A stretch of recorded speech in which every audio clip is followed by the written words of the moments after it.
بسم الله الرحمن الرحيم. ده شركة جرايدة قبطي وجدت أنا قبطينا وحاهد بل إنا وحكي لهذا عدو كان جامري دولان كيسو استبص عضو مدة مكا لحظة سنة هذا ناد مدة إنه وصل ديار جروي بلدك ويحكي هذا يديكان كويحكي هذا أنتوا يبلينه جبايو وحاب قاضي أنا وحكي لهذا ما شركة قبطي marka ugu horeysa meediyaha waa salaamaya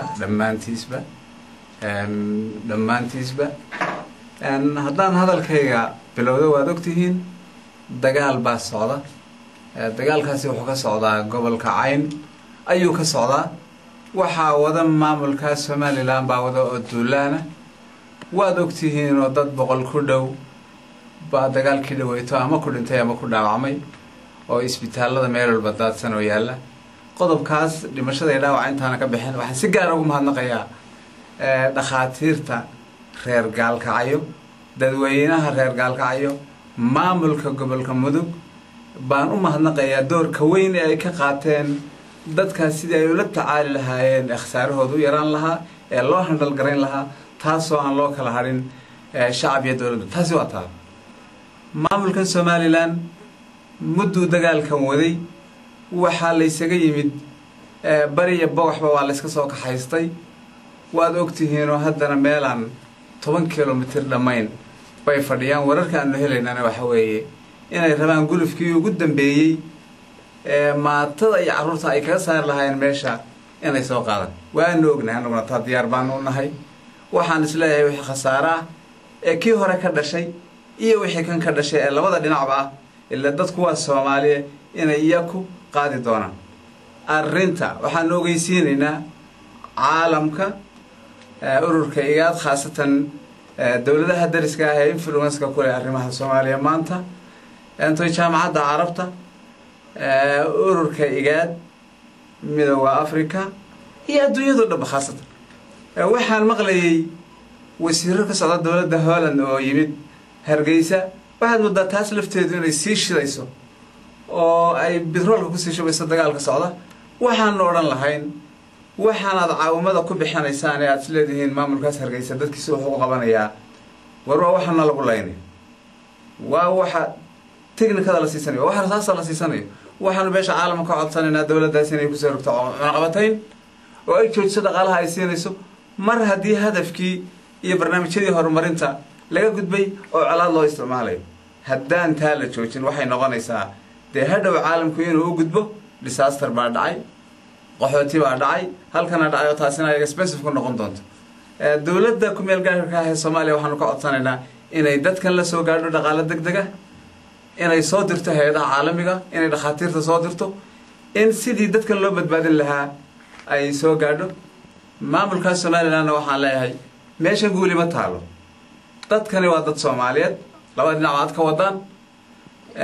ummadda reer Soomaaliland kama dhamaan dadkii nabadda jeclaa haddaba culimada waanu arkaynay waxaanu leenahay maamulkani hadafkii aad u doorateen ujeedadii aad u doorateen wuu ka bayray dhul durugsi buu bilaabay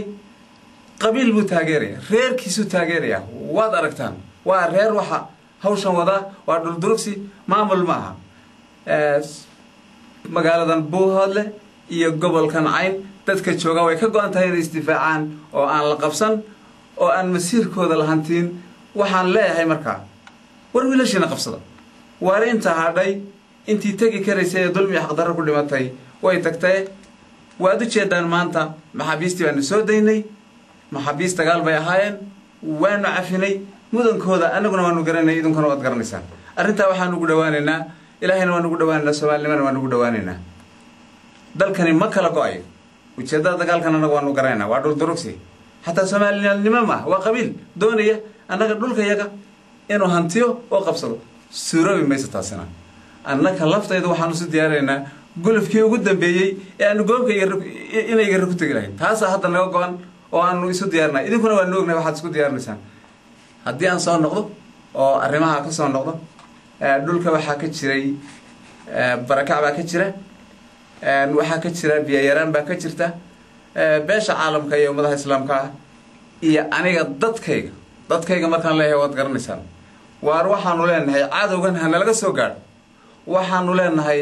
cadowgan ha nalooga heliyo meel walba isaga wacdeen meesha waxaa maraya dir waqooyi baa maraya iyo yamyami qadaadweyn ayaa meesha maraya ma aha waxaanu la dagaalamaynaa maamulla ma aha qabiilla ma aha reerra maaha dadkan hadda aanu maanta sii daynay ma aha isaaq maaha waa dir waqooyi weeye dagaalku haddii sii socdo oo la sii wado oo dunidu ay joojin weydo oo maamulkaasi qoladan waalanee soo qamaamaysa ha la yidhaahdo waar jooga hadday taasi dhici weydo wixii mas-uula wixii dhibaato ee ka yimaada mas-uuliyaddeeda waxaa qaadi doonaa entay mas-uuliyiinta iyo culammada iyo maamulkan waalan ee ordaya iyo wixii la xidhiidha baa qaadanay dadkayga gobolka Cayn waxaan leeyahay 90% difaaca wada diyaargarowday war shanta dhiman waxaan leeyahay ee wali shakigu ku jiro ee gidaarada ka noonuule waxaan leeyahay waar soo diyaargarooba difaacu nafsi baad ku jirtaan 10 kilomitir baa buuhooda loo maraya dhulkii inta kale waa la soo qabsaday waxaanu haynaa tuulada meygagala la yidhaahdo iyo meesha la yidhaahdo sool joogto maatada wixii isqaadi kari waayey ee ka bixi waayey biyihii waa loo diiday sarmaanta ku iyo sool joogta dhexdooda ay joogaan waxaanu qiyaasi doonaa haddii ilaahay ka dhigo ilaahay uusan badbaadin the coming 27 hours in ama dhimasho haraad u dhimatay la sheego ama dhimasho gaajo u dhimatay la sheego dadka lafteeda waxaan leeyahay ha loo gurmado saxaafadda inaanu geynano jecelaado aanu beesha caalamka tusno dadkoodii iyo ehelkoodana u bandhigno kuwa laftooda ha loo gurmado waa konton qays oo isqaadi kari waayey oo aan gaadiid lahayn oo xoolo lahayn waa xamaaliintii iyo dhalinyaradii magaalada baagmudada ahayd iyo xogaagii dhuxusha sheedan jiray wixii kale waa ka tageen werwer bay orod ku galeen waxay orod ku galeen meesha laha banyaal konton qays oo isqaadi kari waayey oo baktiyey inanta jiritaanka siyaata biyihii waa laga hor istaagay saasaad ku garanaysaa waxaynay xasuuq yihiin inay isreebid yihiin waad garanaysaa mar labaad baan ku celinay waar dadkaygu ha noo soo gurmadaan ha noo soo gurmadaan dadkaygu waxaanu u baahannahay wixii looga baahan yahay colaaddaa sidii looga hortegi lahaa isimadii hadda maqan gobolka u dhashay iyo kana waxaan ogeysiinayaa oo aan leeyahay arrintu waa soo kululaanaysaa idinka lafteeda waxaanu jecelahay inaad soo noqotaan qayla dhaanta inaad badisaan inaad soo degdegtaan inaad dadkiina safarada inaad soo gaabisaan taasaan iyadana ugu dirin assalaamu calaykum waraxmatullahi wabarakaatu waatahay wasiir markii dagaalkana dhacay dhibcaan mas-uuliyiin badan oo adigu aada ugu horeyso sidoo kale taliyaal ciidaman ay ku jiraan oo puntland waa ka yimid idinka socdaalkiina maxaa ugu weynaa dhibcaan wallahi de anaga socdaalkayga waad garanaysaa dadkayagii oo la xasuuqayo oo taangi marayo waad ogeydeen hal taangi baa wuxuu isaga gudbay 13 qof hal taangi hal beebe baa inta isaga gudbay waanu joogi karnay guryahaygii waa soo baxnay mas-uuliyadayada baanu gudanaynaa saasaan u nimi dabcan idinka doorkeeda markaasi meesha muxuu noqonayaa doorkan hadda ku joogtaan wallahi anagu doorkayagu imaka mahamid siyaasadeed maaha doorkayagu door siyaasadeed maaha waa door qabiil wey doorkayagu door wada tashi wey maanta nin wax sheeganaya ma jiro marka cadowga la iska difaaco ee kii A sheeganaya kii B sheeganaya kii C sheeganayba marka dagaalkana dhimaado baa la xisaabtamaya maxaad ka qaadatay adigu markaasa nina 3 xiniyood soo bixi doonaan nina 2 mid laga saari doona haddii la yiraahdo laakiin maanta wax mas'uuliyada oo cidana sheeganayso oo ku dagaalgalaysa ma jirto ugu dambeyntii baaqaaga ku aadan arrintan haduu ka faa'iideysanay mar labaad baaqayga ugu dambeeya waxa weeye waad arkaysaan arrintu meel xun bay maraysaa meesha xun ee ay marayso haddii ay dhaafto waxay tegi doontaa nin walba koofiyadiisa sare ayay gaari doontaa reerkan iyo maamulkan la dagaalamaya wuxuu gaaray koofiyadii ugu sareysay magaca ugu sareeyay buu gaaray annagana kaayaga waxaan ka codsanay in la gaarsiiyo ka ugu sareeyo